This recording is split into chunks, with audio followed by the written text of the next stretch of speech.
What looked like Safonov randomly blasting goal kicks out of play actually makes a lot more sense once you see the full PSG picture. It wasn't chaos, it was controlled chaos. From the outside, it feels almost absurd. A top-level goalkeeper repeatedly kicking the ball straight out, giving Bayern throw-ins in the same area again and again. But PSG weren't trying to play out in the traditional sense. They were choosing where the game would restart, and more importantly, where Bayern would be forced to attack. And that's where Michael Olise suddenly becomes the focal point of everything. Every restart kept dragging Bayern toward their right side. Olise would naturally drop, receive, look to turn, and immediately find himself in a PSG traffic jam. Instead of space to dance and create, it was like stepping into a lift that's already full. One touch, maybe two, and suddenly there are 2 or 3 PSG players surrounding him like they've been waiting for him specifically. Not a duel anymore, more like a scheduled ambush. That's the hidden trick. PSG didn't need to chase Olise. They kept feeding him into the same trap over and over again.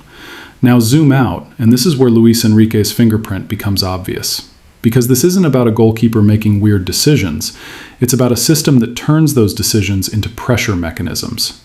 Safonov's long clearances weren't mistakes. They were basically PSG saying, "We don't trust a clean build-up here, so instead we'll force the game into a zone we've already prepared to defend."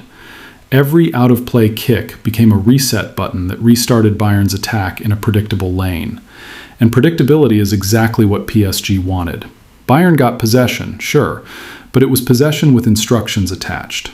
Always the same side, always the same congested channel, always the same moment where Olise receives with PSG already collapsing around him like a closing net.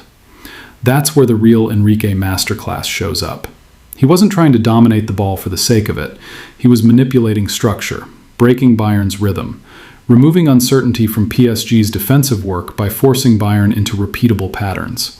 Even what looked like waste, those goal kicks sailing out, was actually PSG saying, "We'd rather defend here every single time than defend anywhere randomly."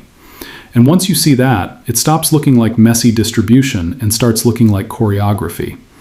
Bayern weren't being surprised. They were being guided into the same corner of the pitch, again and again, where Olise kept finding himself outnumbered, outpositioned, and a step too late.